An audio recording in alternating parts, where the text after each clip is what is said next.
ጥበብ መስዋዕትነትን ትጠይቃለች ይባላል። ነገር ግን ለአንዳንዶች ጥበብ ከመስዋዕትነትም በላይ የነፍስ ግዴታ ናት። ፊልም ማለት በስክሪን ላይ የምናየው የጥቂት ደቂቃዎች ምስል ብቻ አይደለም። ከዚያ በስተጀርባ የማይታዩ አንዳንዴም ለጤናና ለህይወት አስጊ የሆኑ ትግሎች አሉት።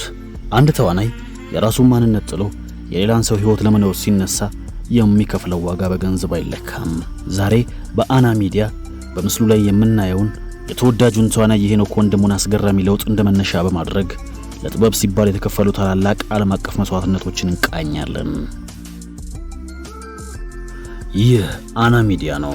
እኔም ሄኖክ ብርሃኑ ነኝ። እስከ መጨረሻው አብራችሁን ቆዩ።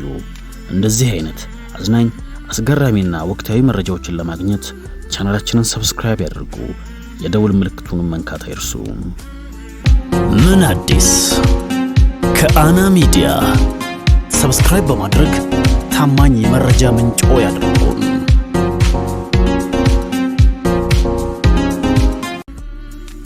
ከሰሞኑ በሶሻል ሚዲያው ሲዘዋወርና ብዙዎችን ሲያስደነግጥ የነበረው የተወዳጁ ተዋናይ ሄኖክ ወንድሙ አካላዊ ገጽታ ከጀርባ ያለው እውነታ ምንድነው? ተወዳጁ ተዋናይ ፈረጃ የተሰኘውን ከ4 ዓመት በፊት የጀመረውን የፊልም ፕሮጀክቱን ቀርጾ ከሰሞኑ ማጠናቀቁን አስመልክቶ በሶሻል ሚዲያው ያጋራው ምስል በብዙዎች መነጋገሪያ ሆኗል። ይህ ፊልም ከ3 ዓመት በላይ የፈጀና ከ7.3 ሚሊዮን ብር በላይ እንደፈጀ የተናገረው ተዋናዩ ወደ 3.4 ሚሊዮን የሚሆነውን ገንዘብ ከፊልም አፍቃሪው ማህበረሰብ የተሰበሰበ መሆኑን ተናግሯል። ቀሪው ገንዘብ ደግሞ የህዝብ አደራ በመሆኑ ከጓደኞቹ ከወዳጆቹና ከዚያም አልፎ የግል መኪናውን እስከ መሸጥ የደረሰ መስዋዕትነት እንዳስከፈለው ተናግሯል። ለመሆኑ ሄኖክ ለምን ይህን ያህል መስዋዕትነት መክፈል አስፈለገው? ሌላስ ለፊልም ስራ የሚከፈል መስዋዕትነት ይኖር ይሆን? ሜተድ አክቲንግስ ምንድነው?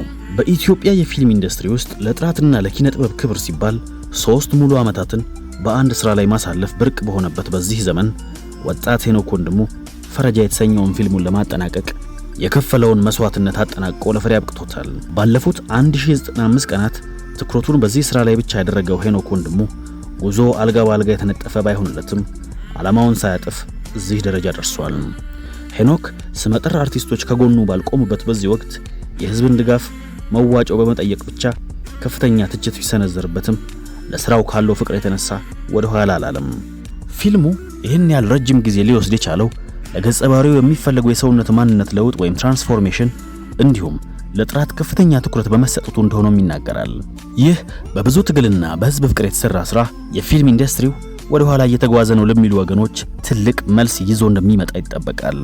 ሄኖክ ወንድሙ በዚህ ስራ ላይ ሜተድ አክቲንግ የተባለ የትወና ስልትን የተጠቀመ ሲሆን ይህ የትወና ስልት በአብዛኛው ትልቅ የፊልም ኢንዱስትሪ ባላቸው ባደጉ አገሮች ላይ የሚተገበር ነው። ለመሆኑ ሜተድ አክቲንግ ምንድነው? እንዴትስ ይሰራል? ምን አይነት መስዋዕትነቶችንስ ይጠይቃል? ሜተድ አክቲንግ ተዋናዮች የሚጫወቱትን ገጸ ባህሪ በስሜትም ሆነ በአካል ሙሉ ለሙሉ ለመላበስ የሚጠቀሙበት ትልቅ የሆነ የትወና ስልት ነው። ይህ ስልት ተዋናዩ ከመተወን ይልቅ ገጸ ባህሪውን መሆን ላይ ትኩረት እንዲያደርግ ያግዘዋል። ዋና ዋና መገለጫዎቹ፣ አንደኛ በገጸ ባህሪው ህይወት ውስጥ መኖር። ተዋናዩ ካሜራው ከጠፋ በኋላም ቢሆን የገጸ ባህሪውን ጸባይ፣ ድምጽና የአኗኗር ዘይቤ አይቀየርልም። ለምሳሌ የገጸ ባህሪው ስሜት የሐዘን ከሆነ ቀኑን ሙሉ በዝምታና በሐዘን ሊያሳልፍ ይችላል። ሌላኛው አካላዊ ለውጥ ነው። ለገጸ ባህሪው የሚመጥን አካል እንዲኖረው ክብደት መጨመር ወይም መቀነስ እንዲሁም ጽንፍ የረገጠ የስፖርት ልምምድ ማድረግንም ያካትታል። በምስሉ ላይ እንደምትመለከቱት የተዋናይ ሄኖክ ወንድሙ አስገራሚ የአካል ለውጥ ወይም የኪሎ መቀነስ የዚህ ስልት አንዱ አካል ነው። ሌላኛው ስሜታዊ ትውስታ ወይም ኢሞሽናል ሚሞሪ ሲሆን ተዋናዩ የገጸ ባህሪውን ስሜት በትክክል ለመግለጽ በራሱ ህይወት ውስጥ የደረሱ እውነተኛ ደስታዎችን ወይም ስቃዮችን ወደ ትወና ያመጣቸዋል። ለመሆኑ ሜተድ አክቲንግ ለምን ይከብዳል? ይህ የትወና መንገድ ተዋናዩ ለከፍተኛ የአእምሮና የአካል ድካም ሊያጋልጠው ይችላል። ነገር ግን በትወናው ዓለም ውስጥ እጅግ ተጨባጭና ተፈጥሯዊ ወይም ሪያሊስቲክ የሚባሉ ስራዎች የሚፈጠሩት በእነዚህ መንገድ ነው። ሄኖክ ለፈረጃ ፊልሙ የከፈለው መስዋዕትነት ተራ አድቬንቸር ሳይሆን በስመጥር ዓለም አቀፍ ተዋናዮች ዘንድ የታወቀ የተሻለ የትወና ቴክኒክ ነው። ከማርሎ ብራንዶ እስከ አልፓቺኖ፣ ከሮቤርቶ ዴኒሮ እስከ ክሪስቲያን ቤል እንዲሁም በርካታ የኦስካር ተሸላሚዎች የሚጠቀሙበት ይህ ቴክኒክ ሜተድ አክቲንግ ነው። መነሻው ከሩሲያ ሀገር ሲሆን ፈጣሪውም ስታንስላቭስኪ ይባላል።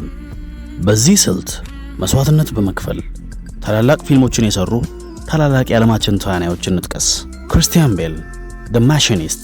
ይህ ተዋናይ በአካላዊ ለውጥ ረገድ በዓለም ቀዳሚው ነው። ዘ ማሽኒስት ለተሰኘው ፊልም እንቅልፍ አጥቶ የሚሰቃየን ሰው ለመወከል 28 ኪሎ ቀንሶ ነበር። ይህም በየቀኑ አንድ አፕልና አንድ ጣሳ የአሳ ቆርቆሮ ወይም ቱና ብቻ እየተመገበ አጥንቶቹ እስኪታዩ ደርሶ ነበር። ይህንን ካደረገ ከጥቂት ወራት በኋላ ደግሞ ለባትማን ፊልም ግዙፍ ጡንቻዎችን ለመገንባት ከፍተኛ ጥረት አድርጓል። ፎኒክስ ወይም ጆከር ለጆከር ፊልም ዝግጅት 23 ኪሎ ቀንሷል። ይህ ለውጥ በአካል ብቻ ሳይሆን በአእምሮ ላይ ተጽዕኖ እንዳሳደረበትም ተናግሯል። ያን ያህል ክብደት በአጭር ጊዜ መቀነሱ በገጸ ባህሪ ውስጥ የሚታየውን ያበደና የተረበሸ ስሜት ወይም ሳይኮሎጂካል ኢንስታቢሊቲ በትክክል እንዲላበሰው ረድቶታል። ይህ ከባድ መስዋዕትነቱ የኦስካር ሽልማትንም አስገኝቶለታል። ቻርሊዝ ቴሮን ወይም ሞንስተር። ተዋናይት ቻርልዝ በተፈጥሮ ውበቷ የምትታወቅ ብትሆንም ሞንስተር የተሰኘው ፊልም ግን ራሷን ሙሉ በሙሉ ለውጣለች። 13 ኪሎ ከመጨመሯን በላይ ፊቷ እንዲያብጥና ቆዳዋ እንዲበላሽ በማድረግ እንዲሁም የውሸት የበሰበሰ ጥርስ በመጠቀም የማይታወቅ ማንነት ይዛ ቀርባለች። ዋናው ዓላማዋ ቆንጆዋ ተዋናይት ከሚለው ስም ወጥታ የገጸ ባህሪያውን እውነተኛ ገጽታ ማሳየት ነበር። ዳንኤል ዴይ ወይም ዳንኤል ዴይ ሉዊስ ማይ ሌፍት ፉት። እሱ ሜተር አክቲንግን ወደ ሌላ ደረጃ ያደረሰ ተዋናይ ነው። የአካል ጉዳተኛን ሚና ለመጫወት ራሱን በእውነተኛ የአካል ጉዳተኛ ህይወት ውስጥ ከቷል። በቀረጻ ወቅት ብቻ ሳይሆን ቀኑን ሙሉ ከተሽከርካሪ ወንበር ወይም ዊልቸር ላይ አይወርድም ነበር። በዚህ ሁኔታ ውስጥ ለረጅም ጊዜ በመቆየቱ ምክንያት 2 የጎድን አጥንቶቹ ተሰብረው ነበር። ሰዎች እንዲመግቡትና እንዲያነሱት በማድረግም የገጸ ባህሪውን ስቃይ በተግባር ተለማምዶታል። እነዚህ ታላላቅ የዓለማችን ተዋናዮች ሜተር አክቲንግን ለዓለም በሚገባው ልክ ያሳዩ የዓለማችን ምርጥ ተዋናዮች ናቸው። ለኪነ ጥበብ እድገት እንደዚህ አይነት መስዋዕትነቶችን መክፈል በዘርፉ ላይ ምን አይነት ለውጦችን ያመጣል ብላችሁ ታስባላችሁ? እኛም እንደ ዝግጅት ክፍል ሄኖክ ወንድሙ ለደከመበት ፈረጃ ፊልም መልካም ዕድል እንመኛለን። ሐሳብ አስተያየታችሁን በኮሜንት ሴክሽን ላይ አጋሩን። ይህ አና ሚዲያ ነው። ሄኖክ ብርሃኑ ነኝ። በያላችሁበት መልካም ቀን